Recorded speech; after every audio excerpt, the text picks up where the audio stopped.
Thank you for joining the Once Changing the World, which is India's first future tech meets sustainability podcast. And today I'm delighted and honored to have with me Mr. Marko Bjelonic, who's a robotist entrepreneur and the founding team of Swiss Smile that is developing the wheeled-legged robot Anymal, which is a spin-off from the engineers at ETH Zurich's robotic system lab. So Marko, really appreciate you taking time and being part of our podcast. Why don't we start with a small, brief introduction? Thank you, Eddie, for introducing me, and I'm happy to talk to you on this podcast. Yeah, so as you already said, my name is Marko Bjelonic. I did my PhD here at ETH Zurich.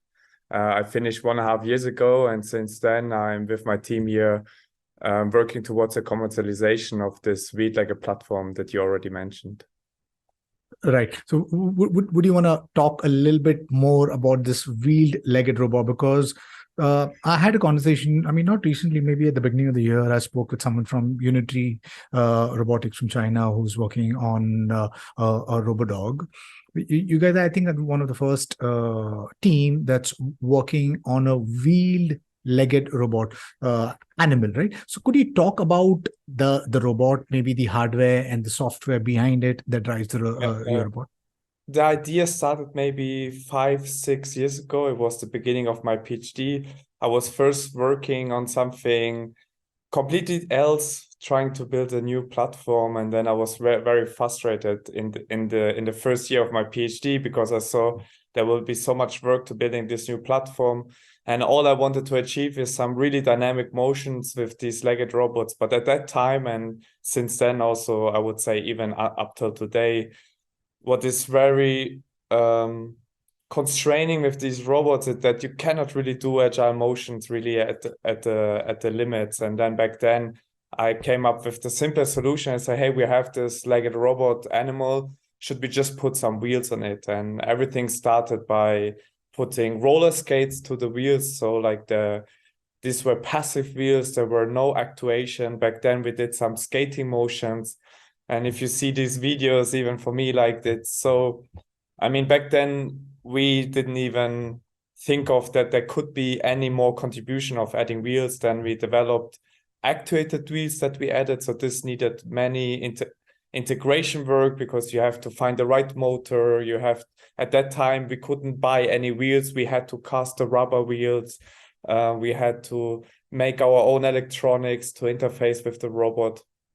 So this took some effort and some effort without really seeing at the end, or will this even be something useful? And then we started doing the first approaches. And I think it took maybe in terms of control another 4 years, where I was at the moment where I saw the robot performing and doing some stuff where I said, okay, this is like a game changer. I had so much fun operating this robot. Whenever I saw like a normal legged robot without wheels, I'm kind of bored because it's always doing this stamping motions, going from A to B, and it's quite slow. And there's some new challenges that arise with these wheel-legged robots. We can talk more about them. It's like now you have to choose when to step, when not to step. You have to choose the right speed depending on your environment, your localization, your mapping, everything needs to be so robust, similar to autonomous cars, if you can go up to 30 kilometers an hour. Yeah.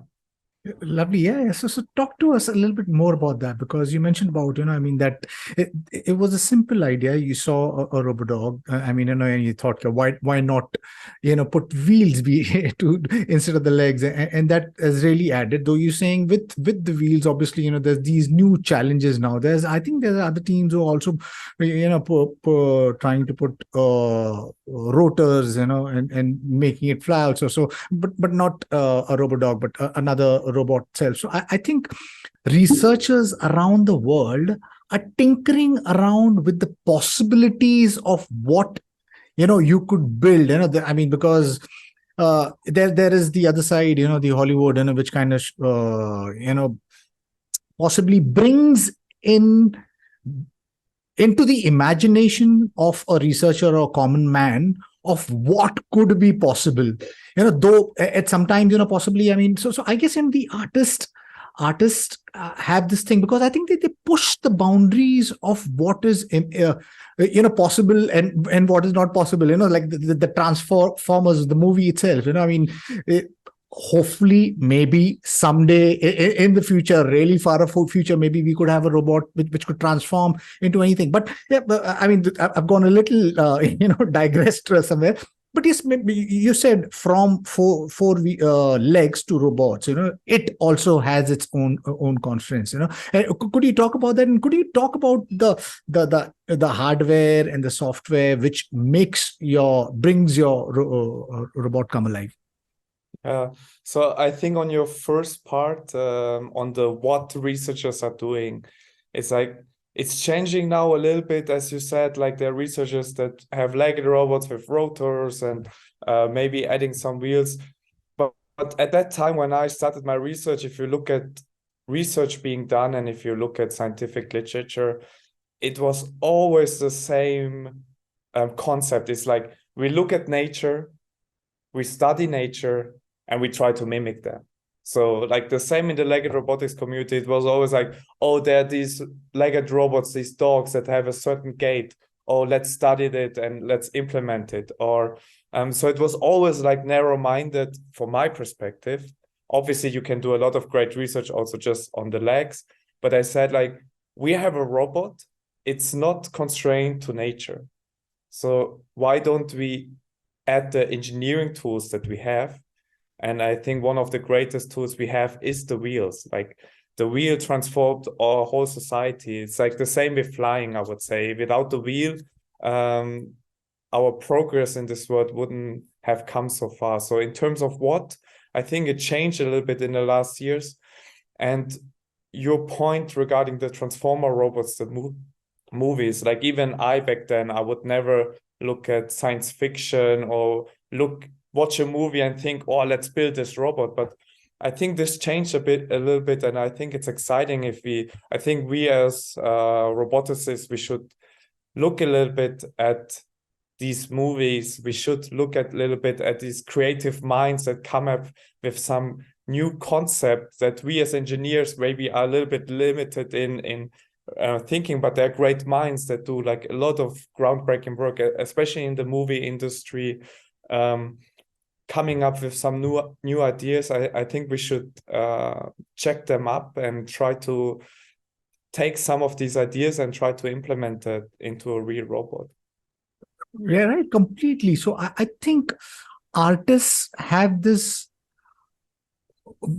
weird or uncanny sense of reading into the future.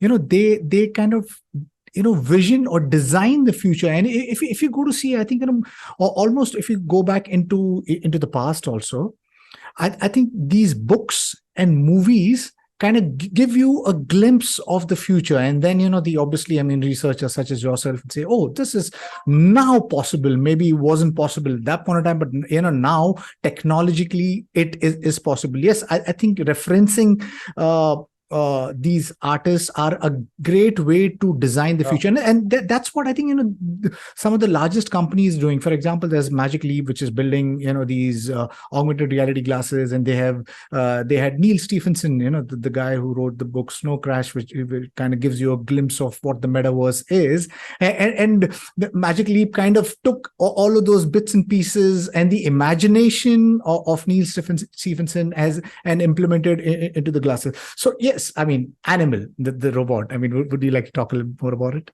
Yeah, so if I comment first on that, like after I posted some of the videos, and some of the videos a lot of people have seen, is like when I read the comments, a lot of people mention the Wheelers from The Wizard of Oz, or there's some animes in Japan that were done like 30, 40 years ago with the same concept. So they already, before I even did this, like there was so much around, like I had no idea about. I was blindfolded as well.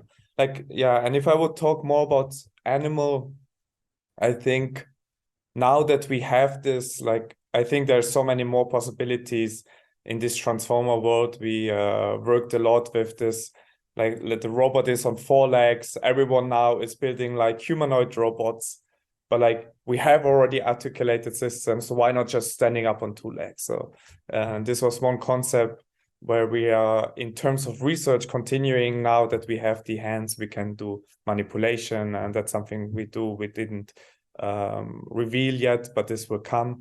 So this is for me a kind of transformer robot, but I think you can do so much more. Like now it's all built up on a existing platform, but imagine you would have the time, the resources to take a step back and like redesign a completely new robot. And I'm not saying redesigning a humanoid robot that looks exactly like a human, what everyone is currently trying to build. Let's imagine something that is not around in nature. And maybe we go and take a look at the Transformer movie and we build it. Yeah. So maybe that's like a future of that I see here at ETH Zurich, like with some of the work that is being done on Anymal, like that we should try to think a little bit more outside the box in how we conceptualize the future of robots. Right. I think very exciting space because, so far, most of the decision, where a tech or a product would go would be hierarchically driven by a company, because obviously it had to be designed so that the product has some service. But I think there are more and more entrepreneurs, such as yourself, who are asking these brave questions. Can we not just do these minor iteration to a product, but can we completely relook it at a different lens and maybe reinvent or rethink the way how a robot can be and what it could do? So exciting times. You were mentioning about, once if you I build. if I also Please. comment, like I think you're completely right. Like what every entrepreneur or businessman would say, like what we are doing is completely wrong. Normally, you go to the customer, you go to the market, you see what is the requirements, what are the needs, and then you design a solution that builds on top of that. But I'm not sure that innovation always works like that. I think this is like the 90% of the time how business should work. And there's the other 10% where you say, let's just build something without like a market in place. And then you have a platform and then you say, oh, would this have actually a possibility to have a market without even knowing what are the markets? And you go out, and I think you have a higher failure rate in this. But this is, I think, also the idea started. Right. I think you're not restricted, in your box where, okay, you've got to do this product because you've got to service a specific market. It's when you're letting your imagination go, bonkers, and I think you get a product. Talking about the market fit, I mean, what are the applications that Anymal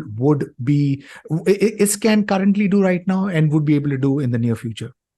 Yeah, so we had already a spin-off 4 or 5 years ago called Robotics that is producing this beautiful product without the wheels, with the legs, and they're mostly similar to Boston Dynamics, focusing mostly like on monitoring. So you have this robot that can go anywhere. You put a bunch of sensors on top, lasers, cameras. You put it into a plant, like maybe offshore, oil platform or some chemical plants. The robot goes around. It does the same route every day, captures some data, reports back to the company. The company can quickly see if something is going wrong, if a machine has some troubles. So the machine is able to reduce downtime of the whole site, which saves money, on the other hand, on the customer side, so it makes everything more efficient. So this monitoring application that I just described is, like, I would say, one of the first of these legged robots. So you see Boston Dynamics, Anybotics mostly focusing on that. You have Ghost Robotics that focuses also on military.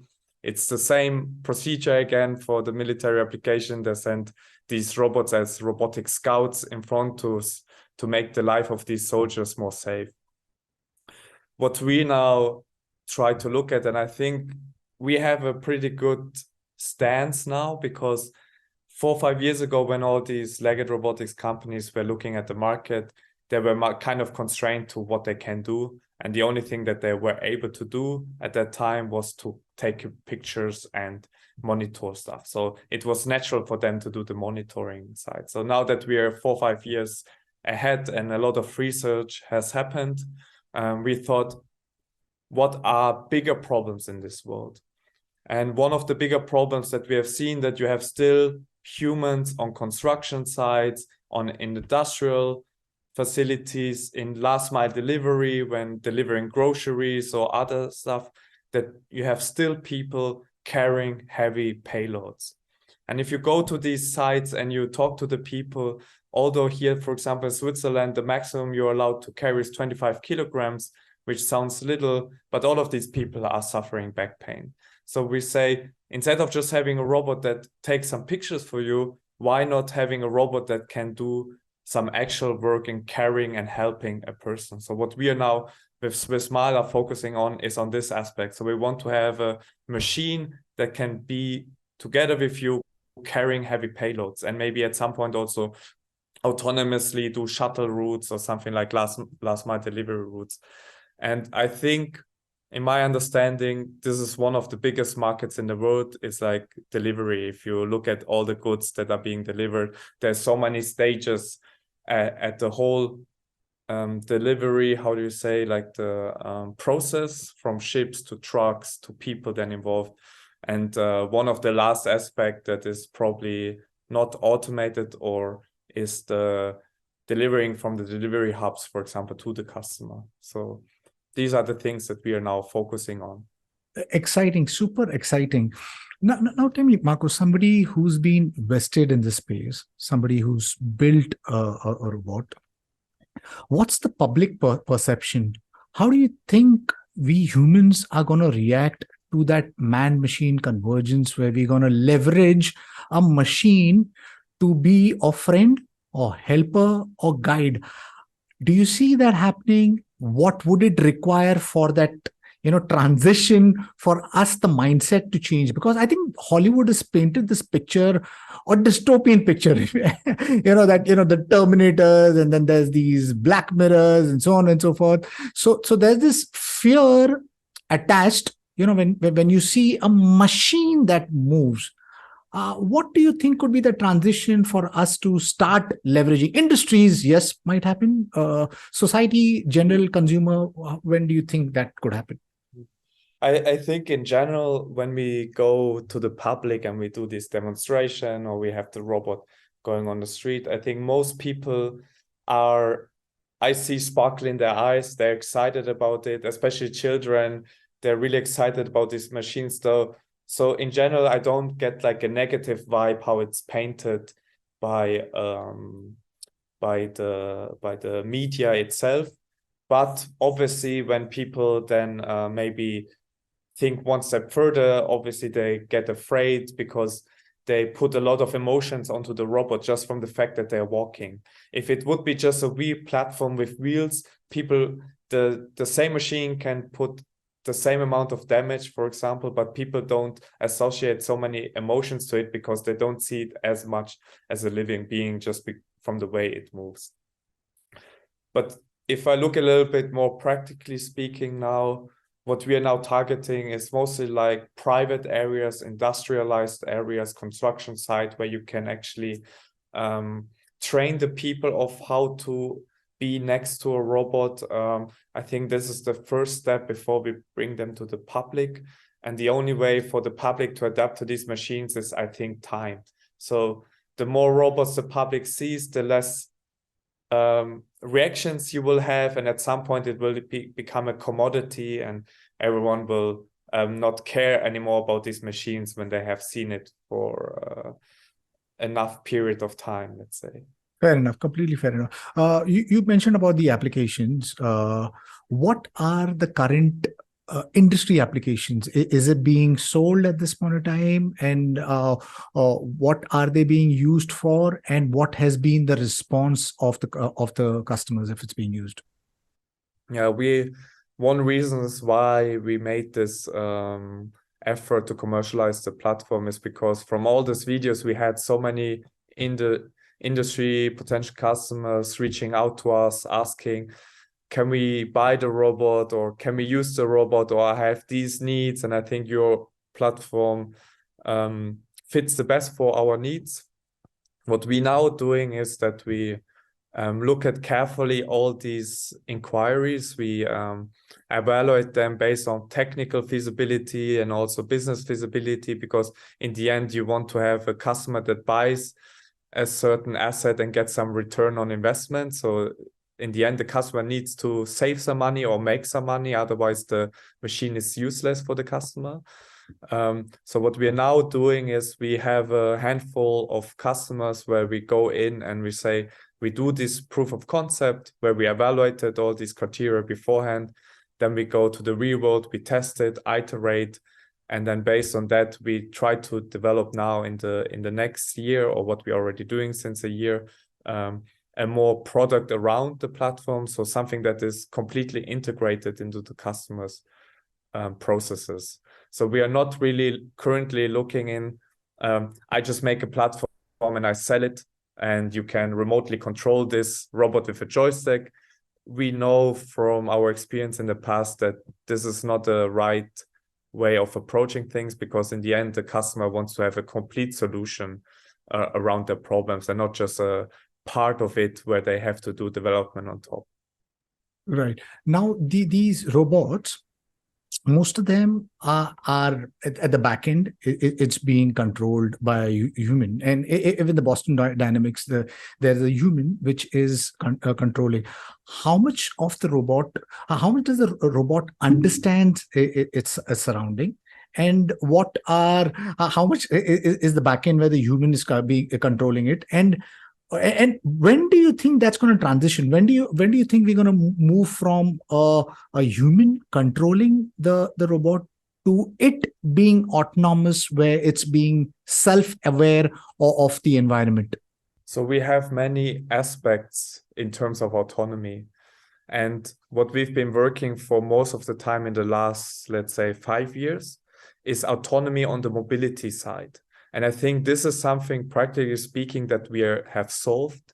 There's still some on the research side, many things like climbing a mountain or something that we're still looking into solving from a research point of view. But for most application, I would say the mobility side is solved. So what you can expect with our robot is that it has an understanding of the environment. There are some stairs. It automatically goes up these stairs without you having to think of changing a mode or doing some mapping beforehand. So the robot does an understanding of the obstacles, also static, dynamic obstacles, and traversable terrains to do autonomous decisions.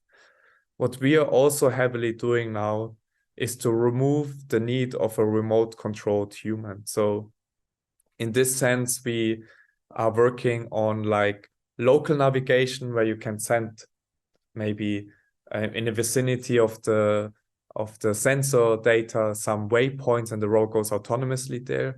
And then on a global side, we're heavily working on also solving global navigation. So our goal is really, you have the robot in one part of a building and you want to go outside and into another building. So solving this whole navigation aspect where the robot then autonomously goes and reaches the other building. This is something that we are heavily working on. It still takes some time to solve every part of it. I think in this process, we will have different milestones that we will reach where we can already start monetizing parts of the software. And then we will continue and trying to solve all of these aspects. Right. What's the training process of the robot? How does it learn its environment? There's a partnership with NVIDIA also, and you're leveraging Isaac Sim, right, for your simulation. How does the robot being trained in a simulation world works in translating the same into the real world? What are the challenges when you take the simulation data and bring it onto real world? So this part that you described was a game changer for us, for autonomy, mobility, because in the past we would handcraft, an engineer would handcraft certain motions, it would handcraft certain state machines that tells the robot, oh, if this happens, you do this, but if this happens, then you do something else. So all of this is being compressed into these neural networks that we're using through reinforcement learning. And what is cool in this collaboration with NVIDIA is where we leverage simulation environments where we can simulate the robots. We can simulate 4,000 robots on a GPU accelerated computer, where these robots can gather data in 20 minutes, which can be equivalent to, let's say, 1 to 2 years of experience in the real world. So this is like really the nice part of a simulator on a computer. You can simulate faster than real time. If you want to have the same part in the real world, you would have to run one robot over so many years, and then you have a bug in your system and you have to reiterate. So this is currently not so much feasible. There are some parts that can solve this to be more data efficient, but we worked on these simulation environments. And one problem that you have in the end is from the simulation environments to go to the real world, you have a certain gap, which we call sim to real gap. And what we are looking in there, it's an iterative process. So we have some understanding of the real world, which parts are crucial. We try to model them also through data gathering in the real world. And then we go and test it onto the real system. If the real system behaves similar or the same like in the simulation, we say, okay, it's a good sim to real. If the robot does something completely different in the real world, we have to study it and say, okay, what are the differences? And the differences are mostly in the actuation, some contact modeling with the environment, and how you model the sensors of the robot. But in a lot of aspects, we already solved this on a geometric level. And one of the next steps is also to include vision into this process. And what we are doing there is we try to get the data in the real world from a real building or something, and we take this data and put it into our simulation environment, which is nowadays called digital twins. So we gather data, real robots get the data in the real world. We bring this to our simulation environment, 4,000 robots train on it, and they update the intelligence of the robots in the real world. So then we close like a circle like that. Lovely. How cool is that? The way these tech stacks are accelerating, and I mean, the constantly there's so many people who are doing some really really cool thing. Besides the partnerships with NVIDIA, it's really accelerating the entire ecosystem. Are there any peers that you look up to who you think are doing really really cool stuff? Because there is, the Boston Dynamics and the many others. Tesla, Optimus Robot. Are there any stuff? I mean, people that you look up to, and is there something that's caught your attention? Yeah, I mean, there's so many peers that I admire. I mean, the reason why I went to Legged Robots is because of Boston Dynamics back in that time. So I watched the videos and I said, okay, how could they manage to build something like that? And that was the whole reason why I even went to robotics. So there were some other, like Raffaello De Andrea, for example, from ETH Zurich, Roland Siegwart, that had all these cool videos around where I said, okay, this is something I've never seen, and me as an engineer, I really wanted to work that. So Raffaello De Andrea and Roland Siegwart back in the time were two people that were the reasons why I came to ETH Zurich. And back then there was Professor Marko Hutter that then started this Legged Robotics lab. He was quite young. And then I was so glad to be in this really inspiring team. Back then we were a small team of maybe 10 people. Some of them, they founded Anybotics. So like I admire the work that is being done also at Anybotics. And nowadays, I would say what I'm most fascinated about is what, for example, Tesla is doing with the autonomous cars. Not so much on the Optimus side. I think it was very cool what they managed to do in 1 year to make the first version. If I look at the hardware or the software, I'm not impressed, but this is also what I expected. I was not expecting that they will blow me away with 1 year of work in that sense. But what they blow me away is when I listen to Elon Musk talks and he describes what they're doing at Tesla. So all this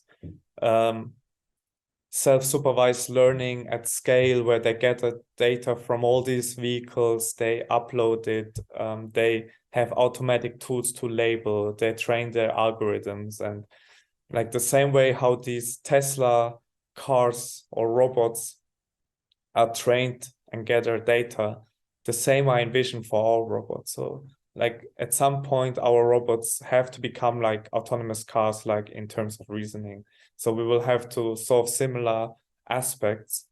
And there's already a lot of things going on in the autonomous car industry. So not just Tesla, but all the big players are doing a lot of amazing work. So I think we can leverage all that knowledge that is being created there to have similar intelligence at the end. Right. I think, there is so much opportunity right now to collaborate and leverage the open source community with this, all that information out there, to build and iterate on your product. During the course of the conversation, you mentioned about, robots being leveraged for military. Does that worry you? Because I think I just seen a video recently of these Chinese guys, Chinese military, which has been leveraging robotic dogs, and they had mounted automatic gun on it. And then there was this video which I saw where through a drone they had placed a robotic dog with an automatic gun on a roof. Does this kind of thing worry you? So this is such a topic where I don't know, like I don't have, my opinions are going back and forth, because like it's a hard problem, because in the general public it's just seen as a yes and no problem. So you create these two sides and there's nothing in between, while actually the solution to this question is probably something in between that we should discuss, but it's actually not being discussed. And it changes based on the state that we are in the world. So before the Ukrainian war, if you would ask any European, do you want to invest more into robots being developed for warfare? Everyone would say no. If you ask them today, with the recent events in Ukraine, they say yes. So we are so emotionally driven by what is happening in the world to answer this question. And some of the companies like Ghost Robotics and others, they make the decision where they say, okay, from their ethical point of view, it's okay to work on military robots. And they can find some good reasons for that, because like at the end of the day, they make the life of the soldiers more safe. But I don't know how I would morally react if on one hand I do this, but then I see a clip of my robot being used with a gun or with a mine and it's sent into a building. And because at the end of the day, you use these robots for something good, that you have good intentions. And I think all these companies have a good intention, but the problem is some people will always use your technology for something bad. So this is something unavoidable. And we saw the same with drones. Like when drones started to become a commodity, we had the same discussions.